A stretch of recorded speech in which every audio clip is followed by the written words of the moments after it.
Hello my dear students, welcome to my channel. तो इससे पहले हम लोग चैप्टर नंबर 1 को और चैप्टर नंबर 2 को कंप्लीट कर चुके हैं। तो आज हम चैप्टर नंबर 3 को स्टार्ट कर रहे हैं, जिसका नाम है इलेक्टोरल पॉलिटिक्स। तो हम इस चैप्टर में क्या जानेंगे? देखो, इस चैप्टर में हम जानेंगे इलेक्शंस के बारे में कि इलेक्शंस क्यों होते हैं और क्या नीड है इलेक्शंस कराने की, और जरूरत ऐसी क्या जरूरत आन पड़ी कि हमने इलेक्शन कराया, और डेमोक्रेसी में इलेक्शंस का कितनी इंपॉर्टेंस है। इन सारी चीजों के बेसिस पे हम यहाँ पर जानेंगे। और क्या जानेंगे कि किस तरीके से हम अपना रिप्रेजेंटेटिव चुनते हैं। जैसा कि आप लोग क्या है कि अपने इलाके में चुनते हैं, पार्षद वगैरह चुनते हैं पापा, या प्रधान वगैरह का इलेक्शन होता है, या मुख्यमंत्री का इलेक्शन, एमएलए का और एमपी का, या मान लो पीएम का इलेक्शन, जो भी होते तो हमारे ही द्वारा है, क्योंकि डेमोक्रेटिक थी। जैसा कि मैंने आप लोगों को चैप्टर नंबर 1 में बताया था कि डेमोक्रेसी में सीधा सीधा था कि हमारे द्वारा लोगों को चुना जा रहा था, और हम जिसको चुन रहे थे वही हमारे ऊपर राज कर रहा था। हमारे ऊपर नहीं, मतलब कि हम सबके लिए काम कर रहा था। तो एक छोटे से एग्जाम्पल से समझेंगे। पहले हम लोग हरियाणा के थे। तो इससे पहले आप जिन लोगों को अपना सिलेबस नहीं पता है 9th क्लास का, मैं बार बार ये बात बोलता हूं क्योंकि सिलेबस काफी चेंज हो चुका है, सीबीएसई का काफी चैप्टर्स रिमूव हो गए हैं। तो जिन लोगों को सिलेबस नहीं पता, उससे रिलेटेड मैं वीडियो बना चुका हूं। तो आप लोग एक बार उस वीडियो को जरूर देख लीजिएगा, जिससे कि अपने सिलेबस को नोट डाउन कर लें। तो आइए स्टार्ट करते हैं हम आज का चैप्टर। क्या नाम है उसका? Electoral politics. तो हम सबसे पहले पढ़ेंगे असेंबली इलेक्शन इन हरियाणा। देखो हरियाणा, ओहो सुन ली ना, क्या दिक्कत है भाई तड़े। तो वही वाले हरियाणा की बात कर रहे हैं हम, जहां पर ऐसा लगता है कि बात बात पर झगड़ा ही होने वाला है। हमारे पड़ोसी राज्य है, बगल के भाई बंधुओं के बारे में हम बात कर रहे हैं। तो क्या हुआ, ये बात उस समय की है जब कांग्रेस वहां पे पावर में थी। पावर में क्या, 1982 की बात कर रहे हैं। 1982 में, मतलब इलेक्शंस की बात चल रही है 1987 में, लेकिन इलेक्शन कब वो जीती? 1982 में। जब 1982 में जीती तो कांग्रेस बहुत बड़ी लीड के साथ थी। क्या हुआ कि जब वो लीड के साथ है तो सामने एक अपोजिशन पार्टी जरूर होगी, या अपोजिशन ऐसा कोई ना कोई लीडर जरूर होगा जो उसको क्रिटिसाइज कर रहा होगा। हाँ सही समझे। तो क्रिटिसाइज करने के लिए सामने एक अपोजिशन चाहिए। जब अपोजिशन चाहिए तो कौन था वहां पे? अपोजिशन जो था वो दलवीर सिंह नाम के एक व्यक्ति थे। वो क्या है, वो बोलते थे कि कांग्रेस ने कुछ किया नहीं है, कांग्रेस हमारे लिए कुछ काम नहीं कर रही, हमारे लोगों के लिए प्रॉपर वर्क नहीं कर रही है, ऊपर से करप्शन वगैरह बहुत फैला रही है। तो उन्होंने इसके खिलाफ काफी मोर्चे खोले। अब मोर्चे खोले तो उसमें से एक, उसको जिन मोर्चों को नाम दिया था न्याय युद्ध। अब न्याय युद्ध दिया और उन्होंने बोला कि कांग्रेस आपके लिए रियलिटी में काम नहीं कर रही है।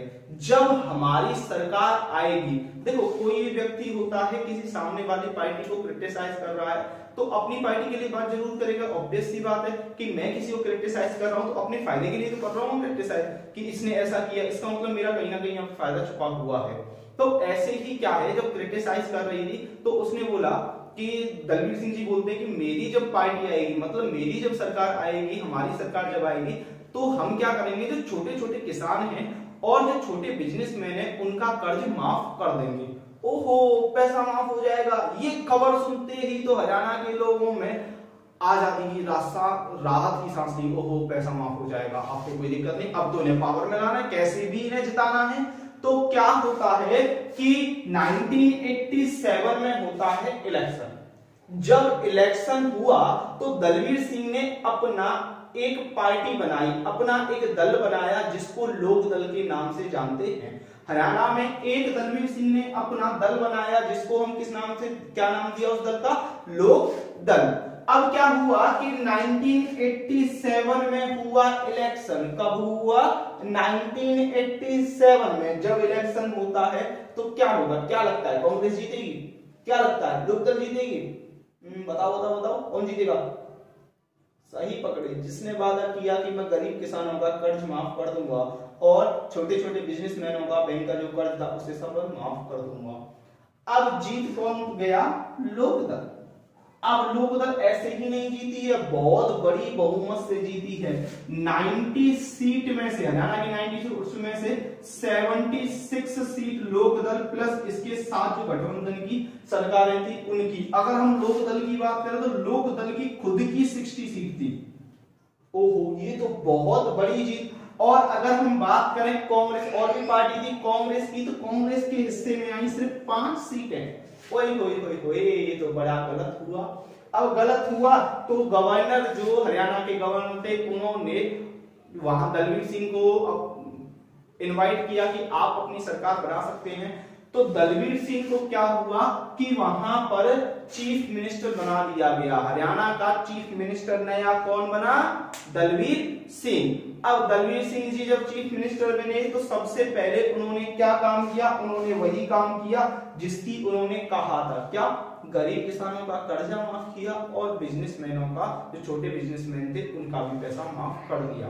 अब ये सत्ता में रहती है, लेकिन आफ्टर 4 इयर्स ये अपना विश्वास खो देती है जनता की नजरों में से। जब जनता की नजरों में से विश्वास खो देती है तो नेक्स्ट जो जनरल इलेक्शंस हुए थे उसमें दोबारा से कांग्रेस आ जाती है। क्लियर यहां तक? ठीक, तो इस तरीके से हुआ इलेक्शन। इसको रखो अब साइड में। ये तो सिर्फ एक ये था कि न्यूज़पेपर की जो कहानी दे रखी है हमारी बुक में स्टार्टिंग में ही, तो वो कहानी रही। अब एक्चुअली में समझते हैं, हमने पहले जान लिया हरियाणा का। अब why do we need elections? हमें इलेक्शंस की जरूरत क्यों है? क्या है, आज के समय 100 से ज्यादा ऐसे देश हैं जहां पर इलेक्शंस होते हैं, अपने कैंडिडेट को चुनते हैं जो लोगों के लिए काम करता है। ठीक है, होते हैं, लेकिन हम अब सोचेंगे कि अगर इलेक्शंस नहीं होते तो कैसे फैसले लिए जाते?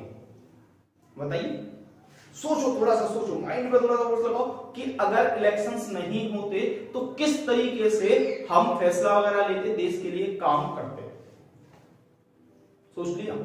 आगे समझ? तो सुनो, क्या हो कि हम सब लोग मिलकर फैसला ले रहे हैं। कोई फैसला लिया जा रहा है, मिलकर फैसला ले रहे हैं। अच्छा एक बात बताओ, जब मिलकर फैसला लेना है तो कॉलोनी तक ही ले सकते हैं हम। वही बात आ जाए, हम अपनी एक शहर की बात करें, डिस्ट्रिक्ट की बात करें, गांव की बात करें, अब क्या है, इतने सारे लोग क्या एक साथ मिलकर फैसला ले सकते हैं? क्या इतना फालतू टाइम है सबके पास में कि कोई मीटिंग हो जाए, ओ हम ये फैसला लेने वाले हैं, सबको आना है?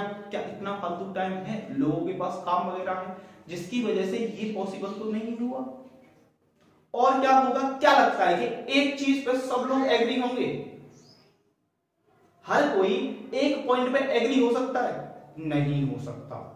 अब एक और पॉइंट सोचें, अगर चलो ये नहीं तो हम ये सोच सकते हैं जो एज्ड पीपल होंगे, जिनको एक्सपीरियंस ज्यादा होगा, उनको हम अपना ऊपर चुन लेंगे।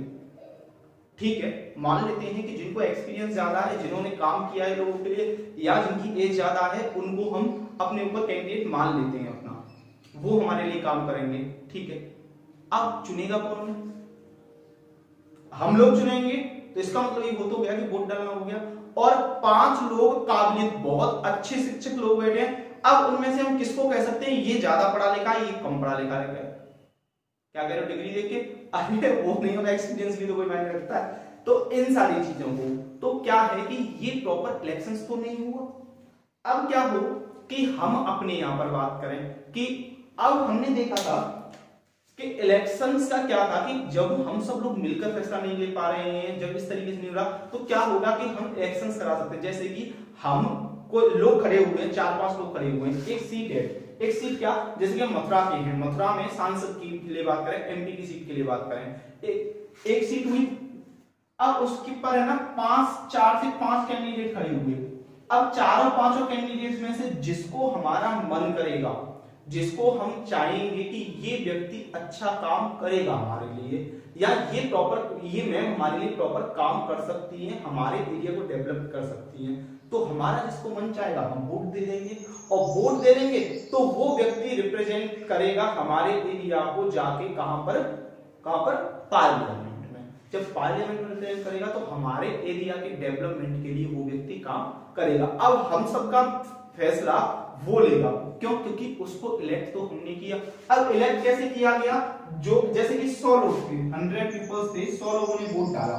अब 100, देखो मैं बहुत बेसिक से बता रहा हूँ, बहुत ही छोटे लेवल से चल रहा हूँ, तो ध्यान से समझना इन चीजों को। और अगर मजा आ रहा है तो वीडियो को लाइक कर दिया करो फटाफट, ऐसे सुना लाइक कर दो वीडियो को। और जिन लोगों ने चैनल को सब्सक्राइब नहीं किया, आप लोग चैनल को सब्सक्राइब कर लें और नोटिफिकेशन बेल को दबा लें, जिससे कि अगली वीडियो आए तो आपको पता लग सके। अच्छा ठीक है, अब 100 पीपल्स ने वोट डाला। अब तो वोट डाला, उसमें से 70% लोगों का आया कि हेमा मालिनी को ही हम तो चुनेंगे क्योंकि वो बसंती हैं। बसंती, अरे मूवी वाली बसंती है तो रियलिटी में हीरोइन, हम तो उन्हीं को चुनेंगे, बनेंगे एमपी। अब क्या है, ये ऐसा नहीं कि 70 लोगों को पहले ढूंढेंगे, ओहो पहले उन लोगों को ढूंढो जिन्होंने मुझे वोट दिया, अब उन लोगों को ढूंढ के अलग कर दिया जाए जिन्होंने मुझे वोट नहीं दिया। ओहो ऐसा नहीं होगा, ये तो बहुत गलत हो जाएगा। तो पूरे 100 लोगों को रिप्रेजेंट कर रहे हैं, मतलब कि 100 लोगों का एक रिप्रेजेंटेटिव बन गया। फिर पार्लियामेंट में कौन, हेमा जी। हेमा जी कौन, हमारे एरिया की एमपी, मतलब कि हमारे डिस्ट्रिक्ट की एमपी, जिनको सांसद बोला जाता है। क्लियर हुई। तो हम सबके लिए जो फैसला लेंगे, जो काम करेंगे हमारे एरिया के डेवलपमेंट के लिए, तो वो काम करेंगे। तो इस चीज के लिए इलेक्शन इंपॉर्टेंट है कि अगर इलेक्शन नहीं कराते तो कैसे, कौन व्यक्ति जाके चुनता और कौन जाके सरकार से बात करता। ठीक, अगर इलेक्शन नहीं होते तो हम कैसे कह सकते हैं कि ये व्यक्ति पावर में बैठा, ये सही है, अब उसको हटाना भी तो है। जैसे कि हम बात करेंगे, मैं हूं पावर में, मेरा मतलब मैं नहीं हट रहा, मैं बन गया, एक बार बन गया सीएम, मैं नहीं हटा, मेरा मन। अब क्या है, जब अब मैं पसंद नहीं हूं लोगों को, फिर भी नहीं हट रहा, ये तो गलत है ना। तो उसके लिए इलेक्शंस जरूरी है। चीजें क्लियर हुई है। जब इलेक्शंस होंगे तभी तो मुझे हटाया जाएगा, तो इन सारी चीजों के लिए भी इलेक्शंस जरूरी है। अब बात करें कि इलेक्शंस डेमोक्रेटिक कैसे हो सकते हैं, मतलब कि इलेक्शंस क्यों डेमोक्रेटिक बनाते हैं, कैसे बनाते हैं, इन सारी चीजों के बारे में। तो क्या है, जैसा कि मैंने आप लोगों को बताया कि काफी सारी कंट्रीज में इलेक्शन वगैरह होते रहते हैं, और होने के साथ साथ क्या है कि कई देश तो ऐसे हैं जहां पर इलेक्शन होना ना होना एक बराबर है। जैसे कि मैंने आपको बताया था पहले भी, लास्ट चैप्टर में मैं आप लोगों को बता चुका था, और उसमें एक और चीज बताएं कि चाइना के बारे में बात कर रहे हैं। चाइना क्या था, वहां पर एक ही पार्टी थी, सीसीपी पार्टी, कम्युनिस्ट पार्टी। अब किसी व्यक्ति को अगर इलेक्शन लड़ना है तो क्या होगा कि सीसीपी पार्टी से पहले परमिशन लेनी पड़ेगी, क्या मैं इलेक्शन लड़ सकता हूं। उसने कहा नहीं, तो मैं इलेक्शन नहीं लड़ पाऊंगा। क्या ये डेमोक्रेटिक था? वही हमने फिजी की बात कर ली थी। फिजी क्या था कि उसमें 1 वोट 1 वैल्यू, लेकिन फिजी में तो ऐसा नहीं था। फिजी के जो लोग थे उनके वोट की वैल्यू के बराबर में जो दूसरे देश के लोग थे उनके यहाँ पर रहते थे, उनके 2 वोट और फिजी के पर्सन का 1 वोट बराबर था। तो क्या है, वहां 2 और 1, तो ये भी कोई डेमोक्रेटिक नहीं है। और काफी सारी कंट्रीज तो ऐसी हैं सिर्फ डेमोक्रेसी का नाम लेती हैं, लेकिन वो डेमोक्रेटिक है ही नहीं। तो इसी चीज के बारे में, अब डेमोक्रेटिक कैसे होती है, इलेक्शंस की बात करें, डेमोक्रेसी में इलेक्शंस किस तरीके से होते हैं उसके बारे में हम जानते हैं कि क्या होता है एक्चुअली में डेमोक्रेसी में इलेक्शंस का होना। सबसे पहला ही पॉइंट है 1 वोट 1 वैल्यू। मैं हूं, चाहे गरीब हो चाहे अमीर हो, चाहे कोई ताकतवर हो चाहे कोई कमजोर हो, कैसा भी व्यक्ति हो, अब उसके वोट की वैल्यू उतनी ही रहेगी जो अमीर की थी या ताकतवर की थी। मतलब कि किसी भी व्यक्ति के कोई वोट की वैल्यू आधी नहीं, सबका जो वोट होगा ना उसकी वैल्यू इक्वल रहेगी। 1 पर्सन 1 वोट 1 वैल्यू। चीज क्लियर कि सब लोगों का जो वोट है ना वो इक्वल कंसीडर होगा, ना कि किसका ओहो तू गरीब है, तू गरीब है, हाँ मैं गरीब हूं, सब तेरा वोट की वैल्यू ना आधी है, ओहो तुम और तो तुम्हारे वोट की वैल्यू, अरे आइए सर आइए, आप ताकतवर हो, आपका वोट की वैल्यू डबल। ना ना ना, ऐसा नहीं होगा। होगा क्या कि 1 वोट 1 वैल्यू। चीज क्लियर हो रही है। अब बात करें real choice to the voters.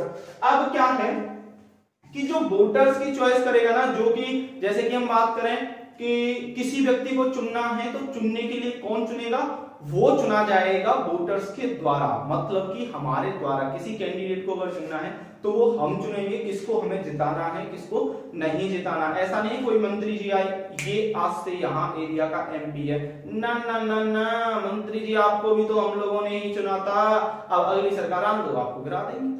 तो ये वाली बात। अब बात करें रेगुलर इंटरवल। रेगुलर इंटरवल का मतलब है इंटरवल जो स्कूल में लंच वगैरह होता है उसी की बात कर रहे हैं कि हाँ फ्रेश माइंड हो जाता है, खाना पीना खा लेते हैं। ऐसा ही इलेक्शंस में क्या होता है, इलेक्शंस में क्या है, इंटरवल मिलता तो है हर 5 साल बाद। हर 5 साल बाद इलेक्शंस होते हैं। क्या होता है कि जैसे हमने किसी कैंडिडेट को सुन लिया, वो स्टार्टिंग में तो बहुत अच्छा था कि मुझे वोट देना मुझे वोट देना, मैं, लेकिन क्या हुआ कि उसके जीतने के बाद उसे इतना घमंड आ गया कि वो नहीं काम कर रहा है, एरिया के लिए पैसे छाप रहा है आराम से मस्त मजे से। अब हमने क्या सोचा कि भैया ये चुन तो दिया, अब क्या ये जिंदगी भर रहेगा यहीं पे, क्या यही मंत्री रहेगा जिंदगी भर? ना ना ना भैया, इंटरवल इन द सेंस कि 5 साल बाद दोबारा इलेक्शंस होंगे, दूसरा व्यक्ति हम चुन सकते हैं जो हमारे लिए काम कर सकता है। तो ये भी बहुत जरूरी है कि एक व्यक्ति के हाथ में पूरी पावर ना आ जाए। तो कुछ समय बाद इलेक्शंस होते रहने चाहिए, जिससे क्या होगा कि इंटरवल मतलब कि कैंडिडेट्स को एक को छोड़ के दूसरा हम कैंडिडेट ला सकते हैं, जिससे कि हमें पता लग जाए कौन हमारे लिए काम कर रहा है कौन काम नहीं कर रहा। अब क्या है कि people should be get elect, मतलब कि लोगों के द्वारा ही इलेक्ट होगा। अब ऐसा नहीं कोई व्यक्ति किसी को चुन लेगा, वही सेकंड पॉइंट की बात कर रहे हैं, लोगों के द्वारा ही चुना जाएगा। और क्या है free and fair election, free and fair भैया, फेयर एंड लवली की बात नहीं कर रहे हैं भैया, फ्री एंड फेयर मतलब कि एकदम अच्छे तरीके से इलेक्शंस होंगे, कोई करप्शन नहीं होगा।